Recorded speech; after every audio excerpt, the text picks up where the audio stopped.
Most music icons are monsters. Some even hurt kids. Welcome to Inside Out with Daniel Martin, and today we're going to take a look at some of the horrific things our favorite musicians have been up to. Up to bat first is Steven Tyler, whose deplorable behavior over the past few decades has somehow not caught up to his reputation. Now, Steven Tyler is the frontman of Aerosmith, and they likely need no introduction. At one point, he was the face of American rock and roll, and was one of the most famous, most recognizable people in the world. And he still kind of is, but let's put it this way. He and his band were mega famous and have been since the mid-70s. And rather than bore you with their history, let's just get right into the juicy details that you came here for. It was sometime in 1973 when a very young fan of Aerosmith, Julia Holcomb, met Tyler and began a romantic relationship with him. He was 25 at the time and convinced Julia's parents to give him legal guardianship. There was speculation there was some money there to kind of grease the wheels of the parents, but recounting this situation in his 2011 memoir,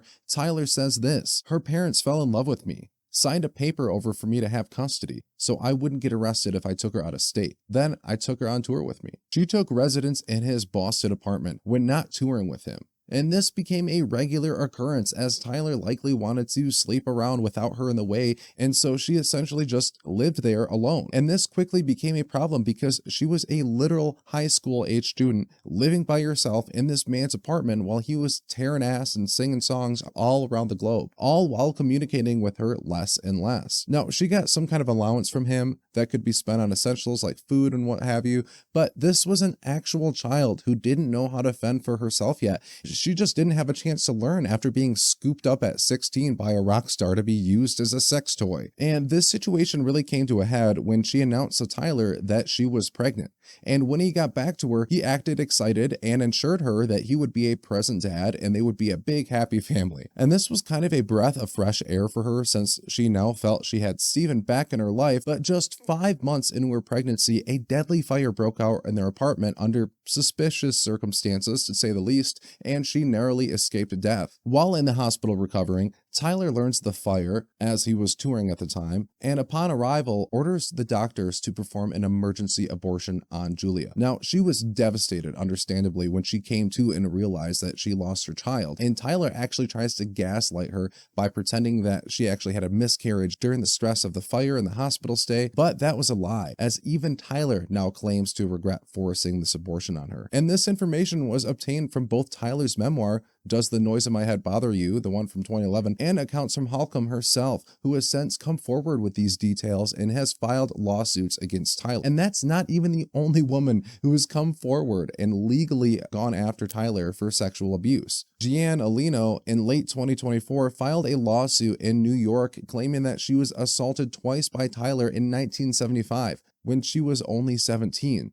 This attack allegedly happened in a phone booth and then later on a hotel room in Lower Manhattan. The judge claimed it was past the statute of limitations. Anyways, the Holcomb case is still ongoing. However, Tyler has requested it be dismissed as he was her legal guardian at the time they were dating, which is just such a gross defense to have to rely on, but we'll see how it plays out for him. And before we move on to our next music creep, I do want to point out the very obvious elephant in the room, right? People are attracted to hot, successful, rich people, regardless of age gaps. I get it. And I understand that those hot, successful people are gonna sleep around, and that's all fine and dandy. Consenting adults getting it on is hot. But let's call a spade and recognize predatory behavior when we see it. Like, for instance, adopting a 16-year-old doll, dragging her across state lines, isolating her from her friends and family, and then forcing her to have an abortion after a near-death experience. Something along those lines. Next on the list follows a theme of older rock stars preying on young girls, and that is, of course, Ted Nugent. Now, I'm going to keep Teddy's entry a bit brief here because I hate him, and also he's not that relevant today, and he wasn't that relevant even when he was at his peak. And because this guy doesn't have the star power like Steven Tyler, I'll let him introduce himself with this lovely song.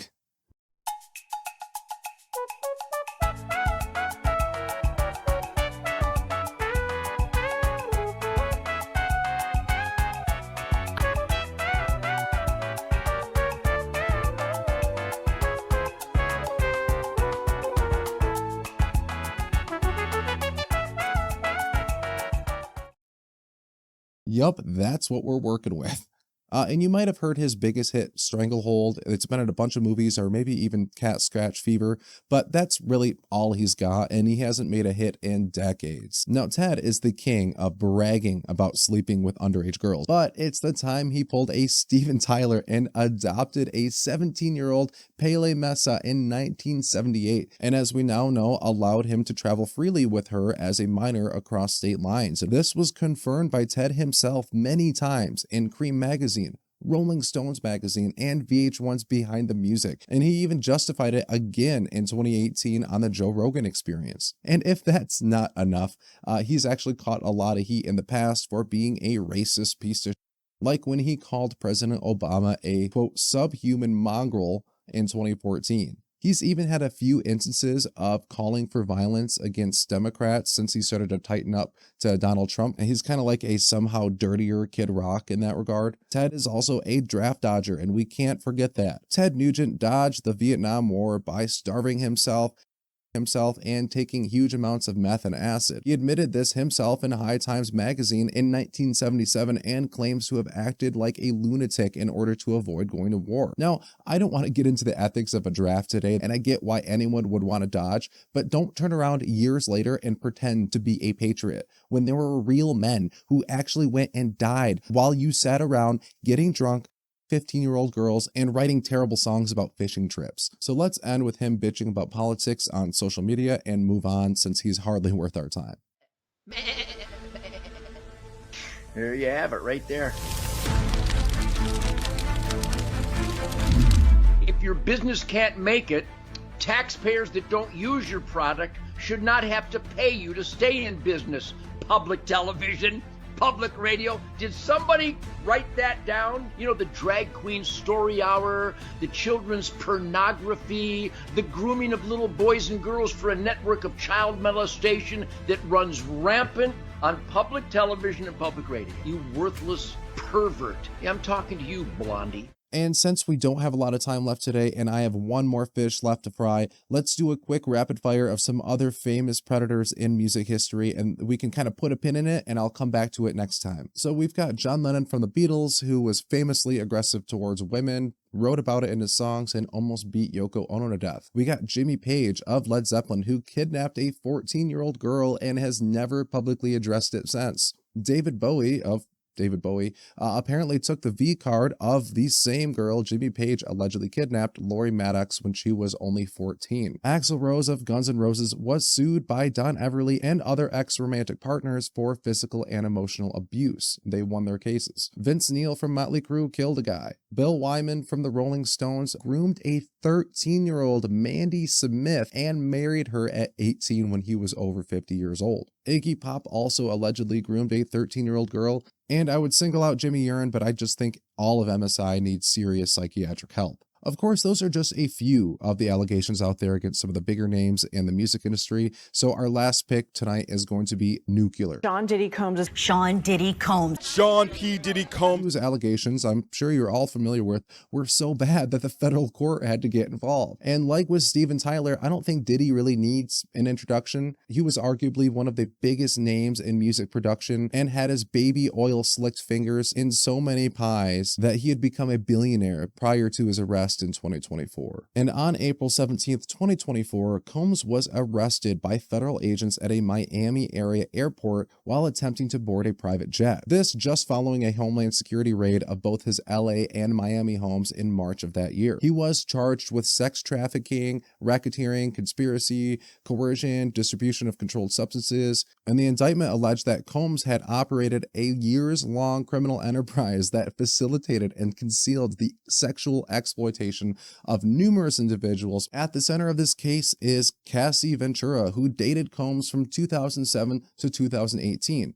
In a civil lawsuit filed in late 2023 and settled within a day, she accused Combs of repeated sexual assault, physical abuse, and psychological manipulation. And before we get into her federal testimony that she just had, let's go ahead and roll footage of Diddy assaulting this woman in broad daylight. As we just mentioned not long ago, in early May 2025, Ventura testified in federal court as part of a criminal case. Her testimony included claims that Combs routinely coerced her into participating in these freak-off parties that he had, which was described as group sex events involving third parties. And these freak-off parties was essentially herogasm from the boys, but only if third parties were being coerced into sexual acts by more powerful and rich, well-off people.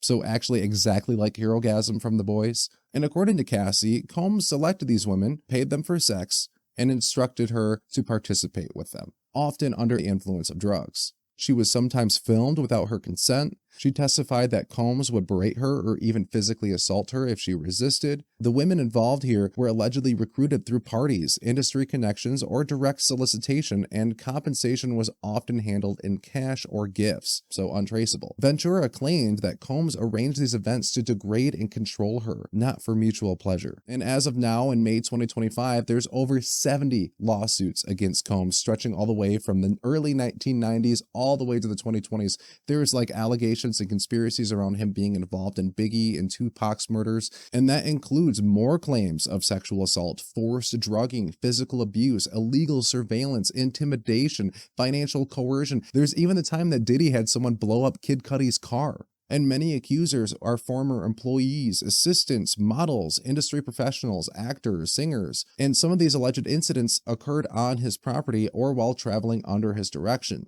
And this leads me to believe that Diddy was kind of like the Epstein of music. He has connections everywhere with stars like Beyonce, Jay-Z, Will Smith, Ashton Kutcher, Dr. Dre, J-Lo, and the list goes on from there.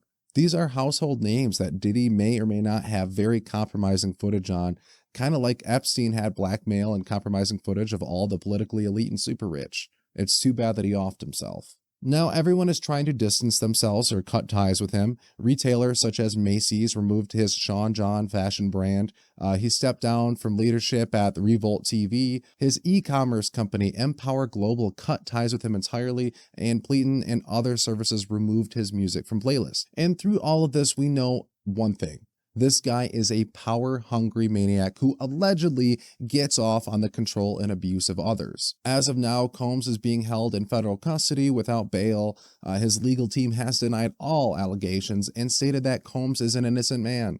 The federal investigation is ongoing and the trial is being held in a Manhattan federal court. So we'll have to wait and see what happens, and I'll definitely do some updates here as we get more of these court proceedings. But I can almost guarantee you we're going to see some big names go down with this as his defense team gets more and more desperate.